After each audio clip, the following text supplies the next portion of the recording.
Hello students, how are you all? Hope you all are doing well in this lockdown period. I myself, Engineer Avinash Mishra, your favorite Avian sir. Okay, so in the last lecture we discussed up to reflexive, irreflexive identity relation. Clear? Today we are going to discuss our lecture number 4, that is of relation chapter, and we would start the symmetric relation, which is very important. तो थोड़ा सा मैं revise कर लेता हूं जो last class में हम लोग पढ़े थे। वो एक था void relation, types of relation हम लोग का चल रहा था। अगर आप लोग वो वीडियो नहीं देखे हैं, जाके अच्छे से उस वीडियो को देखिए, then you come to the lecture 4, then you will be able to understand everything. Clear? Okay, so today we are going to discuss symmetric relation. Before that I am going to discuss some previous classes. Clear? So what is void? Void means when r equal to 5, that is called void relation. जब relation equal to 5 हो जाएगा तब हम उसको void relation कहते हैं। What is an universal relation? Universal relation is those when r is equals to a cross a. मतलब जब r equals to आप लोगों का 5 हो जाता था तब हम उसको बोलते थे void relation। ये बात आप लोग समझ लीजिए। जब r आपका हो जाएगा a क्रॉस है, और एक बार मैं फिर से क्लियर कर देना चाहता हूं आप लोगों को, ये r रियल नंबर नहीं है, ये r को हम लोग रिलेशन करके एक नाम दे रहे हैं, इंडिकेट कर रहे हैं। कोई भी रिलेशन हो, सब रिलेशन का एक नाम होता है, वो रिलेशन को हम लोग यहाँ पे नाम दिए हुए हैं r। तो जब r equal to a cross a हो गया, हम लोग उसको बोलते हैं यूनिवर्सल रिलेशन।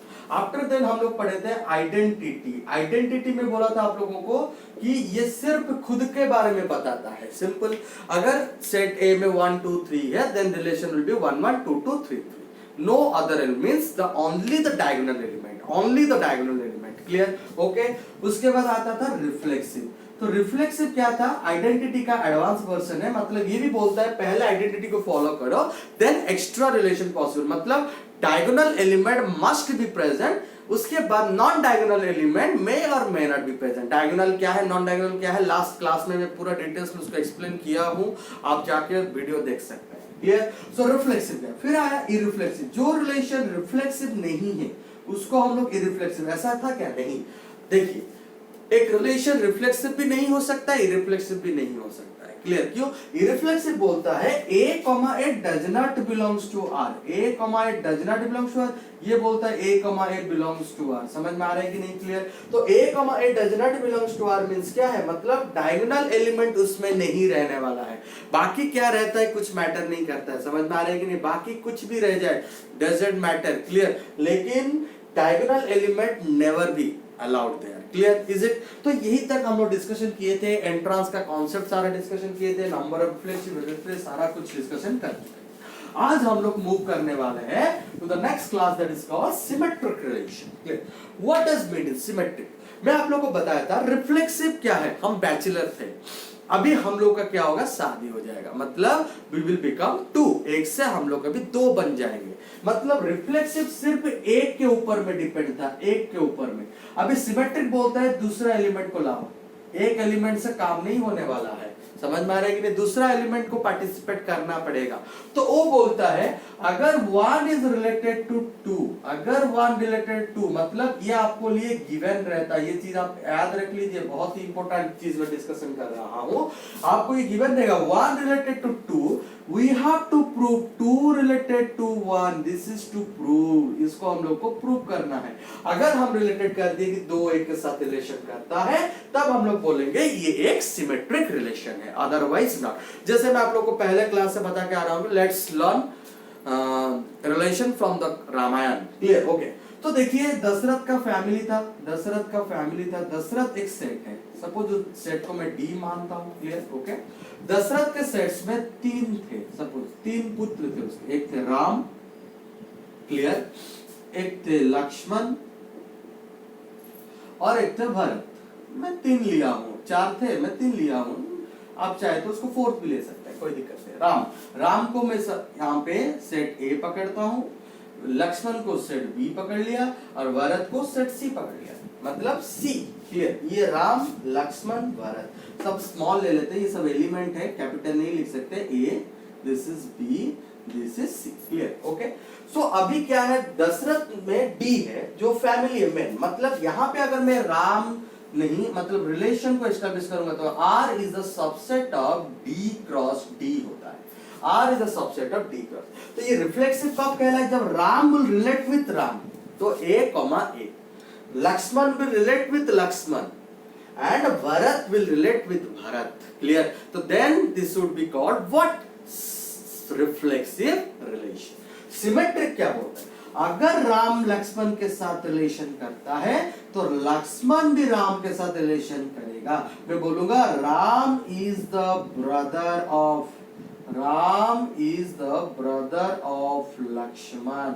मैं बोल दिया आपको यहाँ पे Ram is the brother of Lakshman. तो अगर Lakshman is the brother of Ram हो जाएगा तभी जाके मैं क्या बोलूंगा इसको? Symmetric relation. Is the brother of, normal के लिए ये एक सिमेट्रिक रिलेशन ही कहलाता है. क्यों? देखिए ना, Ram is the brother of Lakshman लिखा हूं मैं, इसका मतलब क्या है? राम लक्ष्मण का भाई है तो डेफिनेटली लक्ष्मण भी राम का भाई बनेगा ना. This is the case. Is clear? उस हिसाब से मैं अगर कहूंगा Lakshman is a brother of, समझ में बोलूंगा Lakshman is a friend of Bharat, मैं लिखूंगा Lakshman is the friend of. ये सब चीज को आप अच्छे से याद रखिए. Clear? Is the friend of, यहाँ पे कनेक्ट कौन कर रहा है? Is the friend of. Clear? तो ये रिलेशन को एस्टैब्लिश कर रहा है. तो मैं लिखा Lakshman is the friend of Bharat. अगर लक्ष्मण भरत का फ्रेंड है तो भरत भी लक्ष्मण का फ्रेंड होगा ना, तो it's a symmetric relation. Is the friend. लेकिन अगर मैं लिख दूंगा, अगर मैं लिख सको दशरथ में और एक फैमिली में ऐड कर रहा हूं सीता, मैं लिख दिया सीता. क्लियर? मैं लिख दिया Ram is the husband. Ram is the husband of Sita. Clear? हमको मालूम है राम मेल कैरेक्टर है, सीता फीमेल कैरेक्टर है. Clear? Okay. So Ram is the husband of Sita. Clear? अगर Ram is the husband of Sita है तो क्या मैं लिख सकता हूं Sita is the husband of Ram? Sita is the husband of Ram. Is it true? No, this is false. तो ये अलाउ नहीं करता है. क्यों? अगर राम सीता के हस्बैंड हुए तो सीता कैसे हस्बैंड होंगे? Sita is the wife of Ram. तो क्या होगा? रिलेशन एस्टैब्लिश नहीं हो रहा है, इसलिए is the husband of symmetric relation नहीं कहलाएगा. समझ में आ रहा है कि नहीं? उस हिसाब से मैं लिखूंगा Ram is the son of Dasharath. तो Dasharath is not the son of Ram, तो वहां पे वो सिमेट्रिक रिलेशन नहीं कहलाएगा. समझ में आ रहा है कि नहीं आप इस चीज को? तो इसका मतलब है अगर A, B belongs to R है, मतलब ये आपके लिए गिवन है, then prove B, A belongs to. जैसे मैं लिख सकता हूं राम लव सीता, मैं लिख दिया राम लव सीता. यहाँ पे loves play the relation. Clear? यहाँ पे ये गिवन है, मैं दे दिया, ये गिवन कंडीशन है Ram love Sita, then definitely Sita loves Ram. Sita loves Ram, दोनों पति पत्नी थे. समझ में आ रहा है कि नहीं? तो यहाँ पे क्या लिख सकता हूं मैं? Ram comma Sita belongs to, यहाँ पे रिलेशन क्या है मेरा? लव्स. क्लियर? ये गिवन है. If then Sita comma Ram is also belongs to loves, मतलब राम सीता भी लव में है, सीता राम भी लव में ही है. एक ही चीज है, सीता राम बोलो या राम सीता बोलो. क्लियर? समझ में आ रहा है कि नहीं? तो ये क्या कहलाएगा? तो this is called symmetric relation. Clear? ये सारा एग्जांपल मैं इसीलिए दे रहा हूं कि आप अच्छे से जाके कॉन्सेप्ट को क्लियर रहिए. प्रैक्टिकल एग्जांपल जितना हम लोग लेंगे उतना कॉन्सेप्ट अच्छे से क्लियर रहेगा हम लोगों को. अभी हम लोग डेफिनेशन की तरफ मूव करते हैं. आप अगर चाहे तो इस सबको नोट कर सकते हैं by pausing your video, which is very very important. देखिए, नोट्स लिखते रहिए, डोंट चीट योरसेल्फ. मैं आप लोगों को बार बार बोल रहा हूँ, कॉपी पेन पकड़ के बैठिए. बार बार बोल रहा हूँ, नोट्स लिखते रहिए. अगर कुछ डाउट्स है तो प्रीवियस वीडियो को भी जाके देखिए, बार बार देखिए, वीडियो को बार बार देखिए, तभी जाके समझ में आएगा. क्लियर? देखिए, यहाँ पे इंटरेक्शन नहीं हो पा रहा है आप लोगों के साथ, इसीलिए कमेंट सेक्शन में पूछिए जो भी डाउट्स आ रहा है. लेकिन आप बार बार वीडियो देखिए. Lecture 1, lecture 2, lecture 3 already completed, we are moving to the lecture 4. तो आप सारा वीडियो देखेंगे तभी जाके कॉन्सेप्ट क्लियर होगा. देखिए, relation is a critical chapter, और जितना अच्छे से आप समझेंगे तभी जाके ये अच्छे से आप लोग इसको आराम से कर पाएंगे. और होप कि आप समझ पाएंगे और कर पाएंगे. मैं कोशिश कर रहा हूं आपको पूरा उस लेवल में लेके समझाने के लिए. Okay, so let's try to write down the definition of symmetric relation. तो लिखेंगे द रिलेशन आर, लिखते रहिए, नोट्स में बुला रहा हूं, आप लिखते रहिए. The relation R is said to be symmetric relation is said to be symmetric relation on a non-void set, on a non-void set A ले लिया मैंने, समझ में आ रहा है? तो relation R is said to be symmetric relation on a non-void set A if for every, मैं आप लोगों को बोला 2 एलिमेंट चाहिए, हम रिफ्लेक्शन में सिर्फ बैचलर थे, अभी दोनों हो गए, शादी हो गए, 2 एलिमेंट चाहिए। For every A, B belongs to A, for every A, B belongs to A, clear? A, B belongs to R, then B, A must be belongs to R. That is if A, B belongs to R, then B, A must be belongs to R for all A, B belongs to set. This is the concept you have to remember. मतलब हम एक थे, एक से 2 बन गए, मतलब यहाँ पे ट्रिक 1 related to 2, ये जो था आपका, ये आपका गिवन होगा, क्लियर? गिवन होगा, आपको चेक करना है 2 related to 1, this you have to check, अगर ये सेटिस्फाई करता है तभी जाके this is a condition of symmetric. ये 1 related to 2, then 2 must be related to 1, तभी जाके, और ये दोनों 1 2 must be belongs to the set and 1 2 must belongs to the set, given set, जो भी सेट गिवन रह रहा है, जिस फैमिली को आप चेक कर रहे हैं उसमें वो गिवन रहना मैंडेटरी है, clear? So if A, B belongs to R, then B, A must be belongs to R for all A, B belongs to A। तो अभी हम लोग ट्रिक इसका निकालेंगे जैसे लास्ट क्लास में निकाल लेते हैं। सपोज मैं 3 एलिमेंट ले लेता हूँ, A, सपोज मैं यहाँ पे कंसीडर कर रहा हूँ if A equal to A, B, C, I am giving you the tricks, clear? जैसे मैं आप लोगों को लास्ट क्लास में ट्रिक दिया था, तो यहाँ पे मैं लिख रहा हूँ A, B, C लिख दिया, यहाँ पे लिख दिया A, B, C। देखिए बहुत ही इंपॉर्टेंट चीज डिस्कशन कर रहा हूं आप लोगों के साथ, क्लियर? ओके, देखिए, ओके, तो यहां पे मैं लिखने वाला हूं अभी, देखिए, तो ये क्या है अभी, देखिए A ये रहेगा, this would be A B, this would be A C, यहाँ पे क्या रह रहा है B A, यहाँ पे क्या हो जाएगा B B, यहाँ पे क्या हो जाएगा B C, यहाँ पे क्या होने वाला है C A C B C C, clear? तो ये जो डायगोनल एलिमेंट है, क्लियर? देखिए दोनों सेम है, देखिए this is a diagonal element. तो यहाँ पे देखिए ना, ये जो डायगोनल एलिमेंट में लिखा A A B B C C, A related to A, then must A related to A, तो डायगोनल एलिमेंट में और मे नॉट बी प्रेजेंट, ये रह भी सकता है नहीं भी रह सकता है। डायगोनल एलिमेंट मे और मे नॉट, ये ट्रिक में देगा, समझ में आ रहा है ना? मे और मे नॉट प्रेजेंट, क्लियर? मे और मे नॉट बी प्रेजेंट, समझ में आया? क्लियर? Diagonal element. अब क्या आ गया नॉन डायगोनल एलिमेंट, देखिए नॉन डायगोनल एलिमेंट में यहाँ पे क्या है ना, बी ए है। अगर मैं बी ए को कंसीडर कर रहा हूं तो there must be A B, मतलब non diagonal must be present with pairwise. अगर नॉन डायगोनल एलिमेंट प्रेजेंट है तो पेयर वाइज रिप्रेजेंट करेंगे, अदरवाइज हम उसको नहीं कह सकते। देखिए अगर बी ए है तो ए बी रहेगा, समझ में आ रहा है कि नहीं? मतलब अगर ए बी ए है तो ए बी रहेगा, नहीं तो ए बी है तो बी ए रहेगा। अगर सी ए है तो ए सी रहेगा, ए सी है तो सी ए रहेगा, नहीं तो वो नहीं कहलाएगा। अगर सी बी है तो बी सी रहेगा, नहीं तो बी सी है तो सी बी रहेगा। मतलब नॉन डायगोनल एलिमेंट, तो यहाँ पे कंडीशन में आ गया non diagonal element must be present pair wise, must be present in pair wise. ये ट्रिक याद रख लीजिए आप, क्लियर? जो डायगोनल एलिमेंट में और मे नॉट बी प्रेजेंट, रहे या ना रहे डजंट मैटर, क्लियर? लेकिन अगर नॉन डायगोनल एलिमेंट है मस्ट बी प्रेजेंट रहेगा पेयर वाइज, अदरवाइज हम उसको नहीं कह सकते। तो this is the trick you have to remember for the concept of what symmetric relation. Remember this concept. A A B B C C रहे ना रहे, जैसे रिफ्लेक्सिव में वो मस्ट था, डायगोनल एलिमेंट मस्ट था, लेकिन यहाँ पे डायगोनल एलिमेंट रहे ना रहे मैटर नहीं करता है। लेकिन नॉन डायगोनल एलिमेंट में must be present in pair wise रहेगा, लेकिन किसमें? पेयर वाइज में रहेगा। अगर एक भी पेयर नहीं रहता है तो वो नहीं कहलाएगा। अगर ए बी है बी ए नहीं है, आप बोलोगे सर सी ए है, ए सी है, लेकिन बी ए है, ए बी नहीं है, तो वो भी सिमेट्रिक नहीं कहलाएगा। जो भी एलिमेंट नॉन डायगोनल लिए हैं वो must be present in pair wise. ये चीज को आप अच्छे से नोट डाउन करिए, बहुत ही इंपॉर्टेंट है। Note down the tricks, clear, very very important, note down the tricks. Hope you have noted everything by pausing the video.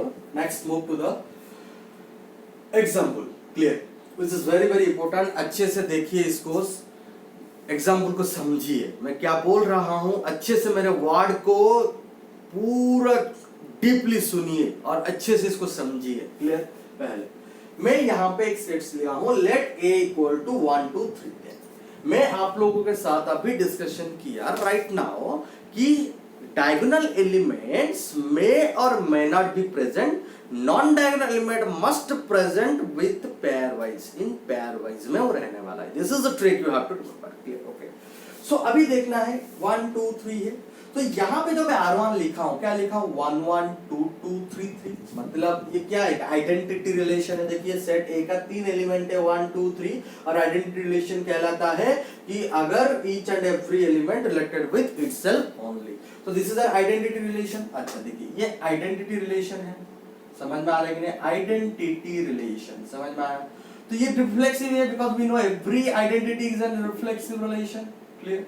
अच्छा अभी देखिए आइडेंटिटी है, रिफ्लेक्सिव है, सिमेट्रिक है कि नहीं। मैं आप लोगों को बोला कि डायगोनल में और मेनर प्रेजेंट है, देखिए सारा डायगोनल है 1 1 2 2 3 3, तो not an issue, this is also symmetric. तो ये डायगोनल एलिमेंट क्या हो जाएगा, सिमेट्रिक ही होने वाला है, तो दिस इज सिमेट्रिक। तो यहां से पता चलता है every identity relation is a symmetric relation, but every symmetric is not an identity.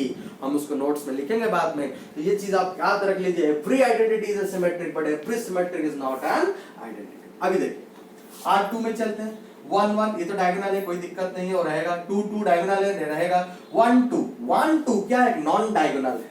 अगर 1 2 नॉन डायगोनल है, हमको ढूंढना है उसका पेयर उसमें प्रेजेंट है कि नहीं है। तो 1 2 है, देखिए 2 1 भी है, तो this is a symmetric relation. ये क्या बन गया, एक सिमेट्रिक बन गया, ये डेफिनेटली एक सिमेट्रिक रिलेशन है, डेफिनेटली एक सिमेट्रिक रिलेशन कहलाएगा। देखिए पेयर वाइज उसका पॉसिबिलिटीज है, और ये आइडेंटिटी है क्या, नॉट एन आइडेंटिटी, ये आइडेंटिटी नहीं है, नॉट आइडेंटिटी, नॉट आइडेंटिटी। जब नॉट आइडेंटिटी हुआ मतलब क्या हो गया, नॉट रिफ्लेक्सिव, आइडेंटिटी नहीं है तो रिफ्लेक्सिव भी नहीं होने वाला, रिफ्लेक्सिव होगा क्या, 3 3 भी नहीं है ना, तो रिफ्लेक्सिव भी नहीं होगा, क्लियर। तो not reflexive, neither identity nor reflexive, this type of relation. देखिए इस सब क्वेश्चन में ध्यान रहेगा, नाइदर आइडेंटिटी नॉर रिफ्लेक्सिव। आपको एंट्रेंस में क्वेश्चन पूछ सकता है, नहीं तो आपके 1 मार्क क्वेश्चन जो आता है सेट दे देगा, रिलेशन दे देगा, कुछ ऑप्शन दिया रहेगा, पूछेगा नाइदर रिफ्लेक्सिव नॉर सिमेट्रिक, कि नाइदर आइडेंटिटी नॉर, ऐसा रहेगा, आपको आंसर लिखना, ये सेट देगा, तो ये क्या लिख सकते हैं हम लोग, नाइदर आइडेंटिटी नॉर रिफ्लेक्सिव। तो अभी देखिए क्या जाने वाला R3 को, R3 में देखिए कोई भी डायगोनल एलिमेंट प्रेजेंट नहीं है, not an issue, non diagonal है, नॉन डायगोनल को चलते हैं 1 2। अभी हमको देखना है उसका पेयर प्रेजेंट है कि नहीं, 1 2 है तो 2 1 भी है, वेरी गुड, 2 3 है और 3 2 भी है, देखिए ना नॉन डायगोनल का पेयर है, तो this is also symmetric relation, this is also क्या है, सिमेट्रिक बट नॉट रिफ्लेक्सिव। ये क्या है, सिमेट्रिक बट नॉट रिफ्लेक्सिव, ये सिमेट्रिक है बट नॉट रिफ्लेक्सिव। हम इसको रिफ्लेक्सिव नहीं कह सकते, रिफ्लेक्सिव नहीं कह सकते, लेकिन ये इरिफ्लेक्सिव है कि नहीं है। देखिए लास्ट क्लास में जो हम लोग डिस्कशन किए थे, इरिफ्लेक्सिव है क्यों, देखिए 1 2 2 3, no diagonal elements, diagonal elements कुछ भी नहीं है, तो इसका मतलब क्या है, नॉट रिफ्लेक्सिव के साथ इरिफ्लेक्सिव भी कह सकते हैं, ओके। तो दिस इज आल्सो इरिफ्लेक्सिव, इरिफ्लेक्सिव हम इसको बोल सकते हैं, इरिफ्लेक्सिव, नॉट रिफ्लेक्सिव एंड इरिफ्लेक्सिव। इसको नोट डाउन करते रहिए, बहुत इंपॉर्टेंट है, clear.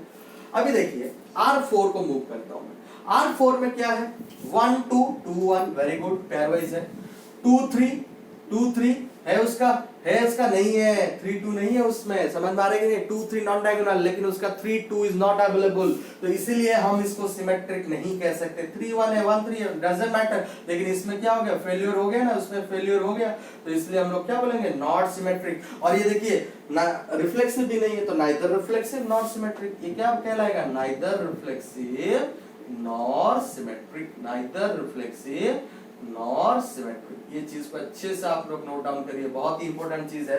Next move to the R5, clear.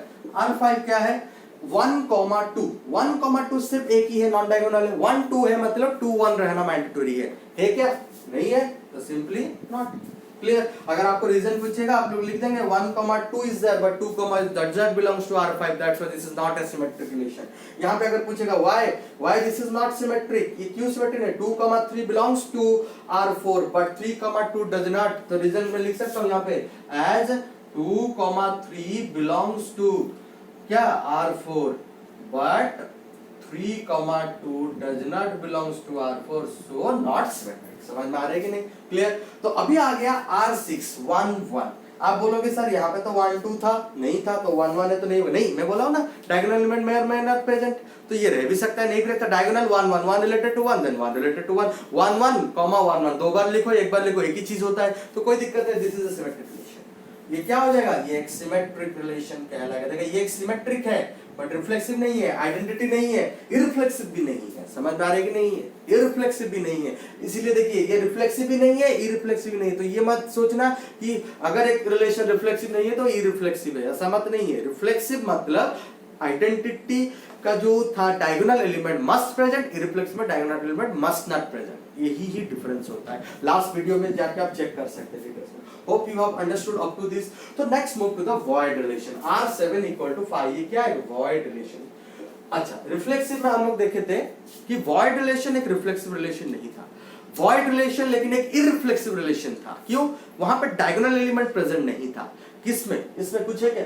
Phi मतलब नथिंग इज देयर, नथिंग, कुछ भी नहीं है उसमें। इसीलिए क्या हम लोग इसको बोल सकते हैं, अगर ये वॉइड रिलेशन है तो सिमेट्रिक क्या कहलाता है? सिमेट्रिक कहलाता है क्या? डायगोनल एलिमेंट में और में नॉट, नॉन डायगोनल एलिमेंट में आल्सो में और नॉट, रह भी सकता है नहीं भी। अगर रहेगा तो पेयर वाइज में, अगर रहेगा तो पेयर वाइज में, अगर नहीं रहा तो क्या होगा?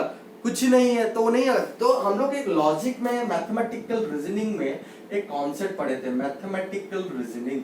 मैथमेटिकल रीजनिंग देखिए ये क्या चीज है, इस चीज को समझिए थोड़ा अच्छे से।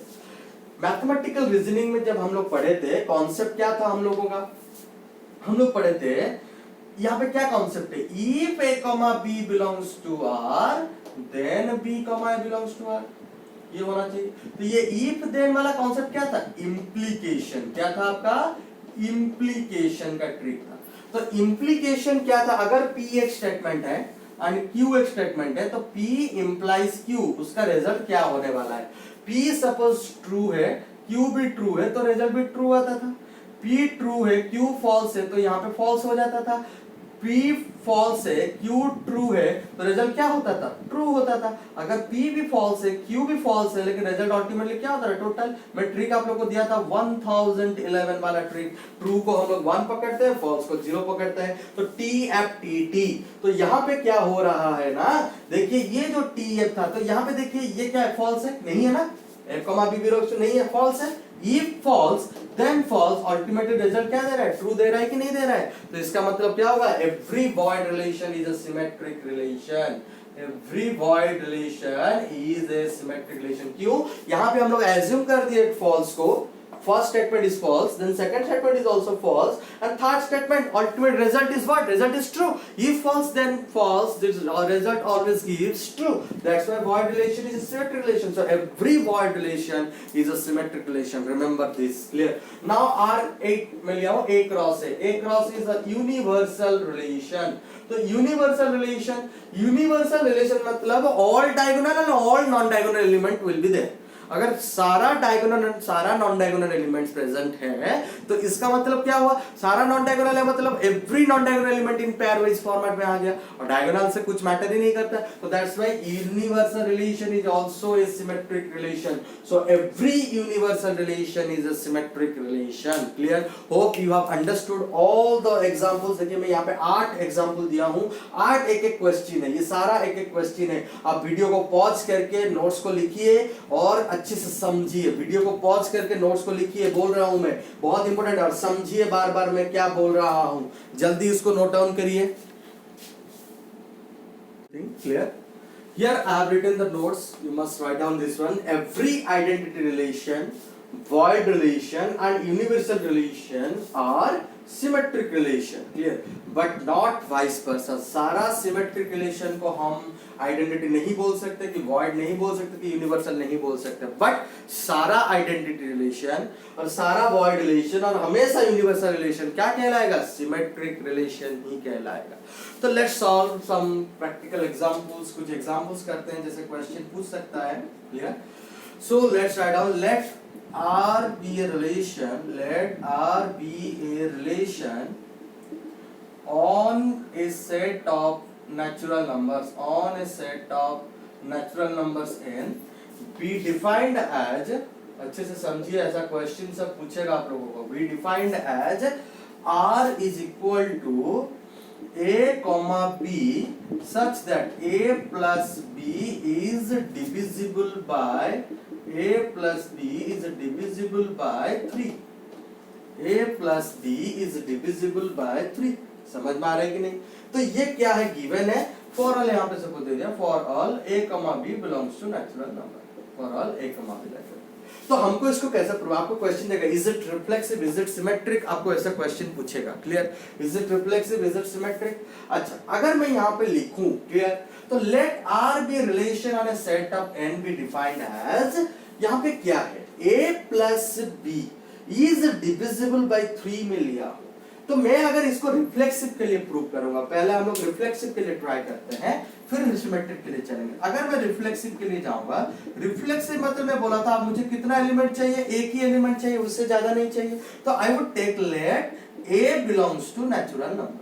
मैं किसको ले लिया? A belongs to natural number. मैं क्या ले लिया? देखिए, A को नेचुरल नंबर ले लिया। आप बोलोगे सर A को क्यों ले रहे? X लीजिए ना। हाँ, मैं ले सकता हूँ, कोई दिक्कत नहीं, आप लीजिए ना। एनीथिंग, एक ही लेना है, एक ही वेरिएबल लेना है हम लोगों को। Clear? Let X belongs to n। अभी किस कहां पे जाने के लिए बोला था मैं बोला था इसको मूव करने के लिए गिवन कंडीशन क्या है?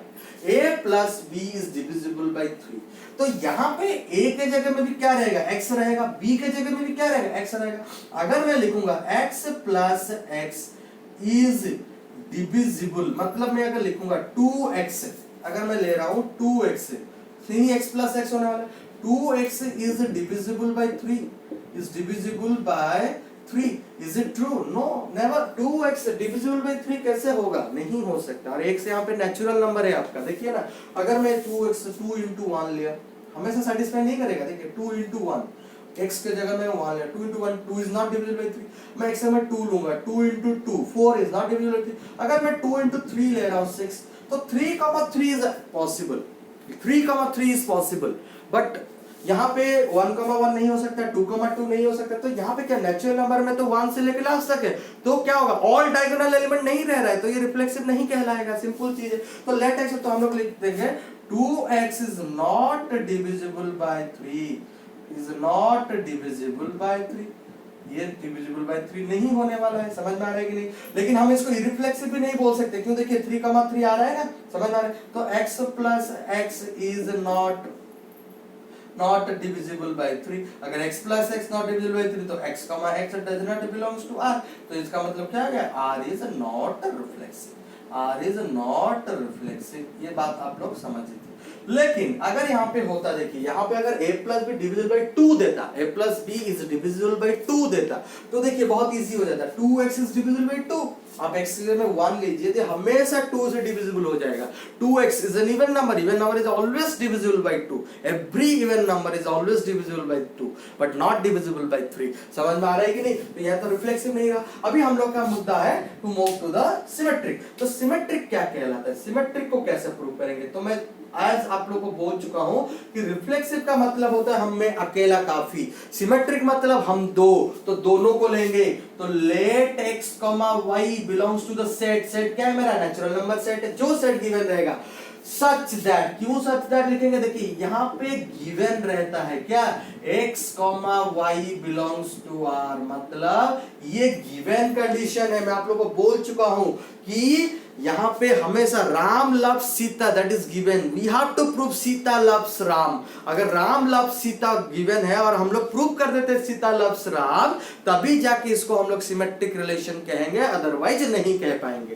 तो यहाँ पे क्या दिया ना sir? That x, y belongs to R दे दिया। इसका मतलब ये गिवन है। अगर ये गिवन है तो अगर x, y belongs to R है, मतलब a, b, तो a plus b डिविजिबल है, तो मैं लिख दूंगा x plus y is divisible by 3। क्यों? ये है ना, गिवन है मेरा, गिवन है तो मैं लिख सकता हूं। तो अगर x plus y is divisible by 3 है and we know that addition is a commutative, addition क्या होता है, कम्यूटेटिव होता है। अगर x प्लस वाई जो रिजल्ट देता है y प्लस x भी वही रिजल्ट देता है, तो मैं इसको चेंज करके लिख सकता हूं y plus x is also divisible by 3, y plus x is divisible by 3। तो यहां पे राइट हैंड साइड में हम लोग लिख देंगे addition is commutative, addition is commutative. Clear, अगर कम्यूटेटिव है तो x प्लस वाई जो है y प्लस एक्स वाई है, तो y प्लस एक्स हो गया तो क्या हो गया y कमा x भी बिलोंग्स टू r हो गया, प्यार आ गया आपका।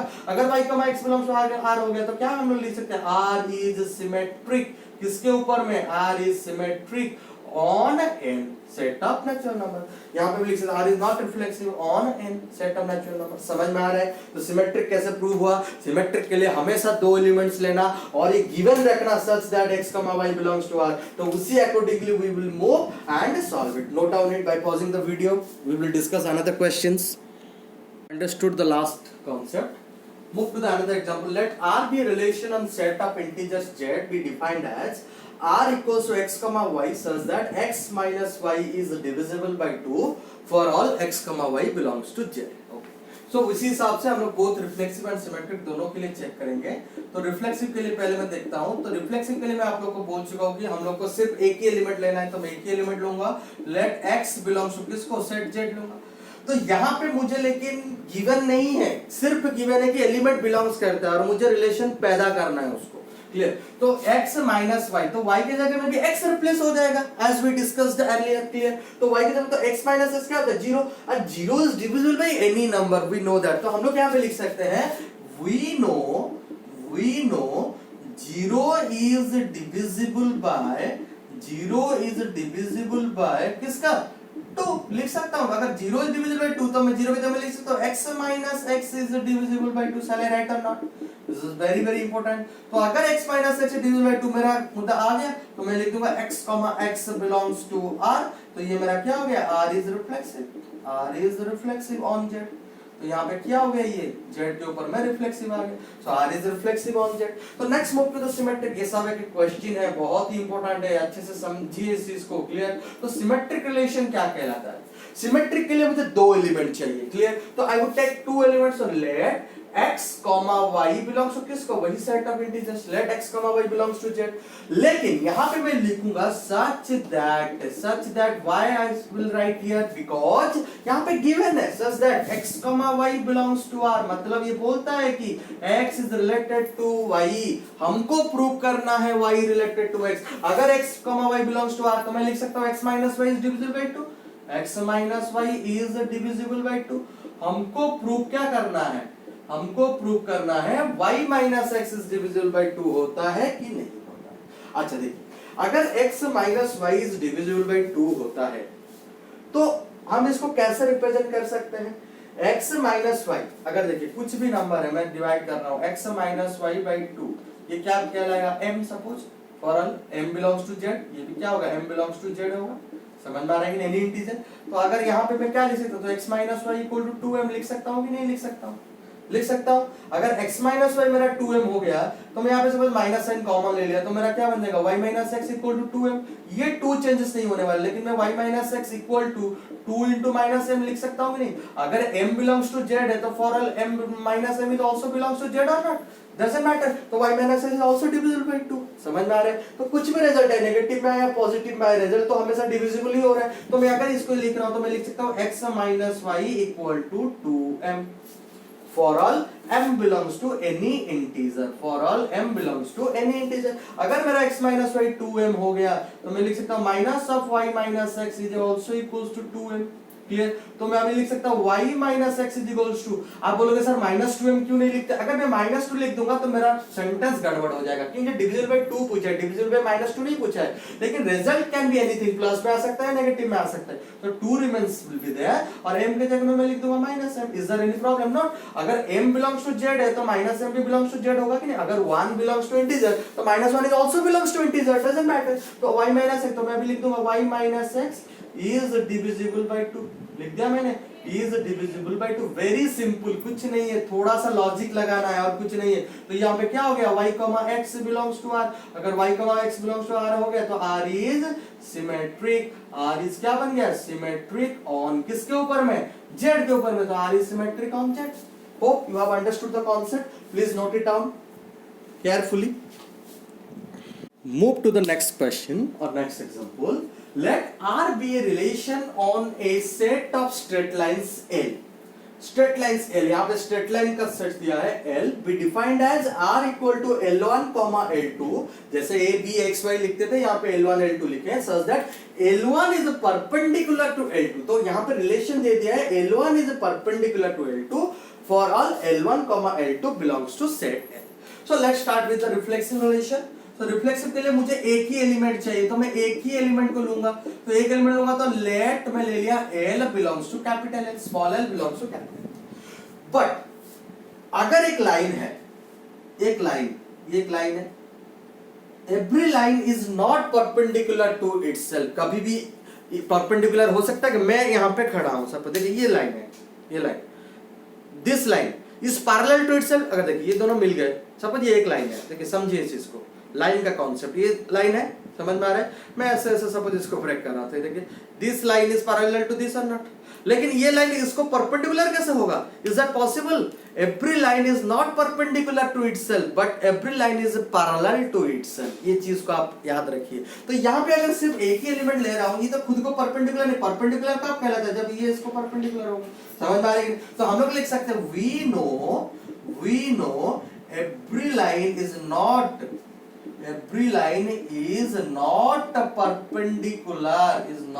perpendicular to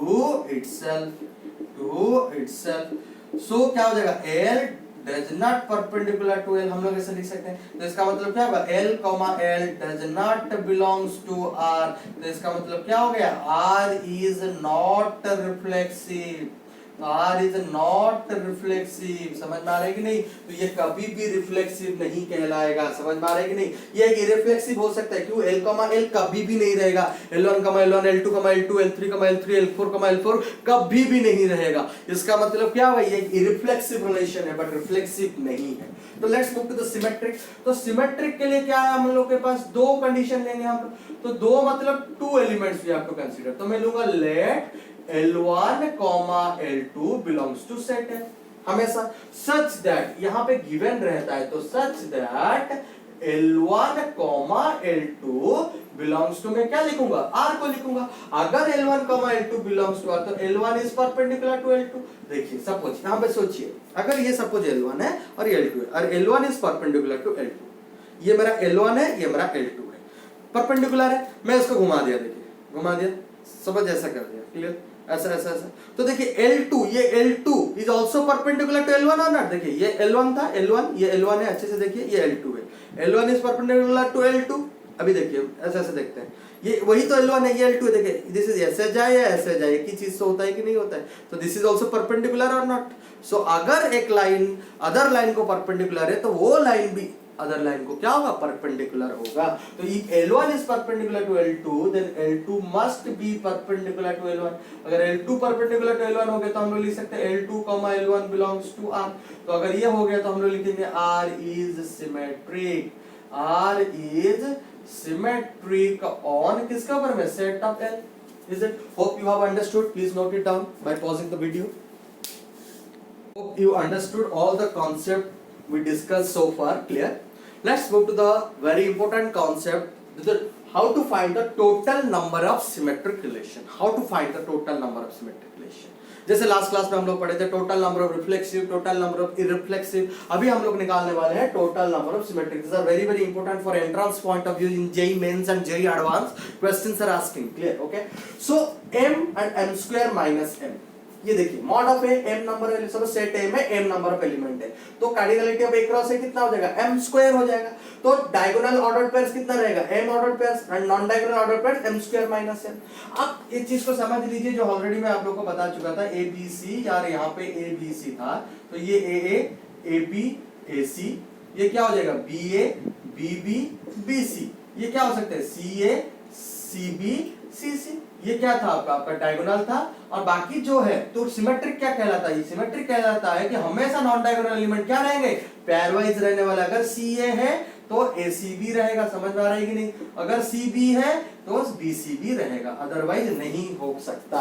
तो बी ए मतलब देखिए हमेशा पेयरवाइज रहेगा। तो हम लोग यहाँ पे total number of symmetric relation निकाल रहे हैं। तो जब भी total number of symmetric relation निकालेंगे तो ये क्या होगा, एम स्क्वायर माइनस एम एक। सपोज मैं सी ए को कंसीडर किया, सपोज मैंने सी ए को कंसीडर किया। अगर सी ए को कंसीडर कर रहा हूं तो ए सी मस्ट बी देयर, ये टुगेदर रहेंगे तभी तो सिमेट्रिक कहलाएगा, अदरवाइज कह सकता है कि तो they both will count as a single unit. तो वो दोनों को हम लोग सिंगल यूनिट टुगेदर कॉन्सेप्ट में करेंगे, परम्यूटेशन कॉम्बिनेशन में जैसे पढ़े थे टुगेदर, ये दोनों एक साथ रहेंगे तभी जाके पॉसिबिलिटीज है। तो अगर सी ए सी दोनों अलग अलग था, लेकिन अभी सिमेट्रिक के लिए दोनों एक साथ रहेंगे, तो सी ए सी रहेगा, मतलब क्या हो गया, वो टुगेदर मतलब they will count as single unit. तो यहाँ पे क्या हो जाएगा, एलिमेंट टोटल कितना हो जाएगा for symmetric, m square minus m by two for symmetric. Symmetric के लिए मुझे चाहिए, अभी देखिए ये डायगोनल भी रह सकता है, डायगोनल भी रह सकता है। हम लोग बोले सिमेट्रिक में डायगोनल एलिमेंट्स आर आल्सो भी देयर, उसमें कोई दिक्कत नहीं है।